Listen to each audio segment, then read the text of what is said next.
Well, guess what? I've got a Panzer Shrek, a-hole. Be aware, we have lost objective Dora. I love them. I've played them for over 20 years, mostly on PC. How did I get started playing games? Well, going through high school, computers were just being introduced, and there were Space Invaders and all the basic ones, and I loved the idea of computers. And I started playing whatever free games were available.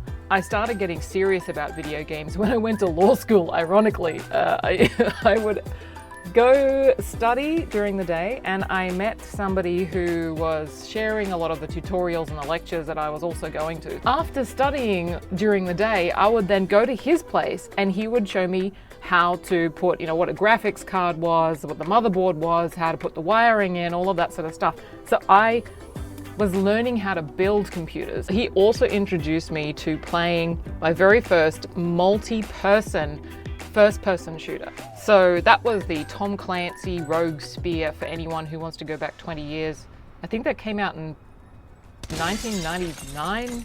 That was my first real interactive playing with somebody else. We'd snipe each other, and he was so much more advanced than me because I was just starting out. So I would just hear him giggling at the fact that he had sniped me, and I would just be like, "How did you see me?" Because I had no idea at the time, but it was so much fun. So Tom Clancy stories are great. Storytelling. So the Tom Clancy games are based on the books. So you're playing a spy, you're playing an agent. You're going in, you have a team, you have a mission, you've got awesome weapons, and you go in, and that's your job, is to save people or to stop bad people from doing bad stuff. And you just felt like a hero, I think, because often in our life we do not feel like a hero.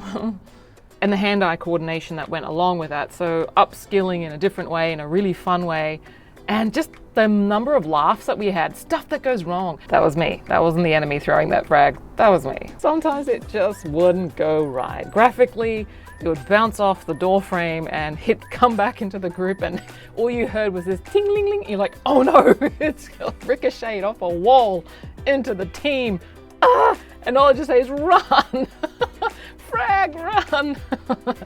So, and the thing is as well, is I got along well with men mostly. Even going through high school, I just was one of the boys. Just energetically, I wanted to do things, I wanted to have fun. And then when video games became a thing, I noticed pretty much everybody, actually there were no female gamers when I was, so this was 20 years ago. I didn't know any females that were playing video games. It got to a point where I was playing a lot of games after work. So even when I was a lawyer, I would go into the all-night lockdown sessions for Battlefield 1942. This is the original Battlefield for anyone who can relate to that. So that was about 2002, 2004. I would go into what was called an all-nighter lockdown session. There was a place I would go to in Brisbane that it was like a bunker where you'd go in at 6 o'clock and they'd unlock the doors at 6 a.m. the following day. So Friday night, 6 o'clock, get your supplies ready, get your snacks, get your Jolt, I think was the brand of these energy drinks. I didn't know about energy drinks, I was just thirsty, probably. Crazy introduction to how to stay up all night playing games.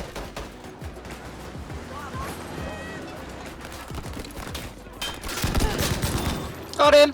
That was my way of de-stressing after being a lawyer, as I would go in and do it. I loved the 1942 World War history. So you get all these weapons. I had the Tommy gun. That was really fun, but it was just useless sometimes. And I loved healing people. So that healing desire also translated across to other games, and I was very good at it. So now with healing, introducing World of Warcraft. This is your massive multiplayer online game that I have played since, I think 2004 or 2005, but not full time. So the wonderful thing about games now is you can stop them, drop them, and leave them when you need to, because we all have lives and not all of us have the time to be able to play for 2 hours straight. Sometimes you just have 15 minutes and not have to stay in there like they used to 20 years ago. You'd pretty much be stuck having to finish a mission. So it was very time consuming. Firstly, it's an adventure. I love learning new things. I love seeing new lands, especially when you're in an environment, say, I can't climb snow mountains, currently can't. So I get to be able to live those experiences through games. Secondly, I get to unwind, relax, not think about the day. It's a way of shifting my mindset away from, okay, work has finished, now I can disengage from that and explore and have fun and relax. So it's a mental pressure off. It is a way of unwinding and de-stressing. Although some games can wind me up. Like, oh, check these guys out, and a fatty. One guy behind you trying to kill him. Damn it! Oh, do I go into this?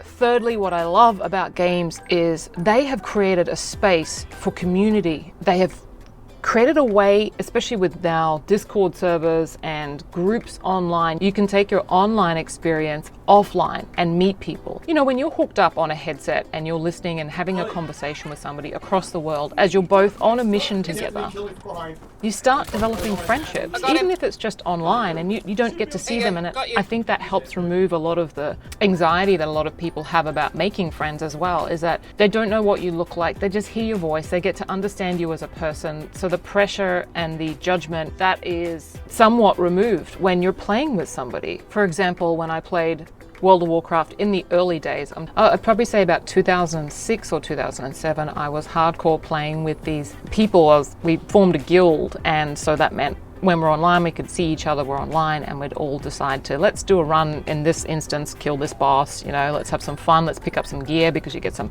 really awesome armor sets or some weapons that you can use, and they look really shiny. We love the shinies. There was one guy who was in the US, and he had a brother as well who used to also play, so I got to learn their names. Then they shared that they were in the military and they were in Afghanistan and they were having a break. And so they would, to de-stress, they were playing World of Warcraft. You're connecting in a really fun way, and people open up. They feel comfortable to share their life, you know, how are you going today? You know, somebody actually taking the time and caring about, you know, how they're actually going in life. And while you're running around as a bear or, you know, just something that's fantasy. So it's light-hearted. Of course, there are games that I also love, like Vanguard at the moment. I love playing the zombie mode and just annihilating all zombies. But you got a team, and that's what makes it really fun too, although some team members... You're doing a lot of the heavy lifting. But learning also about the characters that you're playing in Vanguard. You're learning about, again, war history, characters that were based on people in real life, sharing their backstory. Again, the story-driven stuff is amazing in video games, and that's what makes them really fun. And of course, there are a lot of free-to-play games, so you don't have to spend money. You go online, you download the game for free, and you get to play. And you can also play by yourself. You don't have to play with other people. There are plenty of mission-oriented, single-player missions that you can dive into and explore.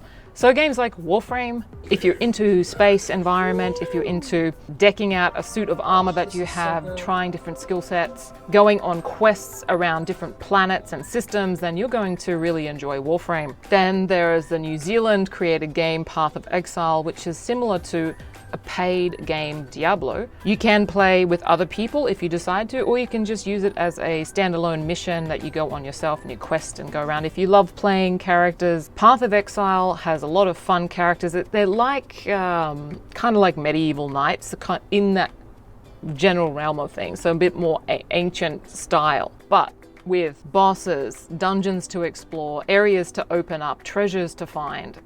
These are really fun. And you get the genre games like the Wild West, like Red Dead Redemption, for example, which I had some fun experiences with. All right, here we go.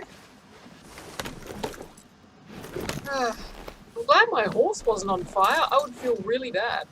Oh, no, I exploded on top of my horse. Thanks for the tip. All right, nope, run. Oh, mate. Oh, whoa. Are you right, buddy? Holy shit. It's so funny. You feel like you're in another world. And then you're going on these moonshine quests where you're going to make your own illegal alcohol. and then deliver it from one camp to another, and that's really fun. And there's just the scenery, the cinematics takes you away. You feel like you're going on a holiday without having to pay and pack up and go and have to take time off work and all the rest of it. You can just fit that in 30 minutes. But you'll quickly understand why 30 minutes turns into 2 hours.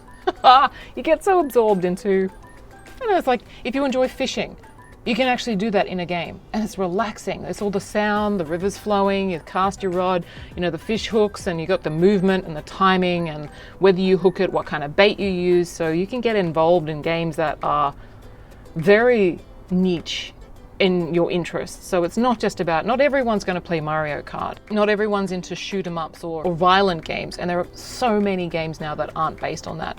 There are open world exploration games like Icarus, another New Zealand made game. That, oh my gosh, that is a survival game. You have to really be interested in surviving in order to build your hut or your house. There are a lot of games that require patience, such as EVE Online. That is a space game. There's exploration, there's mining, there's also defending your own ships. You'll find the games that you really click with. And if you prefer more peaceful games, there's ones such as Eastjade, there's ones that require drawing or just photography. There are just so many options. It's not just what it used to be back in the day, which was shooters, pretty much. Now it's everything. You choose and then you're guaranteed to find a game that fits what you're looking for. I'll just quickly touch on VR games. I have an HTC Vive, also an Oculus. This is definitely really exciting territory. For example, I love, again, climbing mountains, putting myself into those experiences that are very different from my everyday life. So there's a really fun game called Richie's Walking Plank. If you ever get hold of that and you want to immerse yourself, my gosh, kids are gonna love these games as well. You can be these cute little characters that shoot bows and arrows. You physically have to use your bow and arrow and you see it in your headset. These are so much fun. There are plenty of non-violent options. There are plenty of games that get you moving as well. Dance games using full body, immersive, engaging, and fun. I also love to play with kids online as well. I tend to do that, like Sea of Thieves, sailing like pirates across the sea, hoping not to get robbed. It's all cartoon based, so it's really funny. And then hoping not to have a megalodon a big huge shark come and chomp our ship. Memes, isn't it? Oh, here it comes. Oh my god. It's giant. Oh shit on it! I've gone off. So that's all for this week. Hope you enjoyed that one. If you've got any questions, drop a comment below. If you want to share what kind of games really interest you, please share with our community here. It's great and it's lots of fun. So have an awesome weekend and week, and I will see you next time.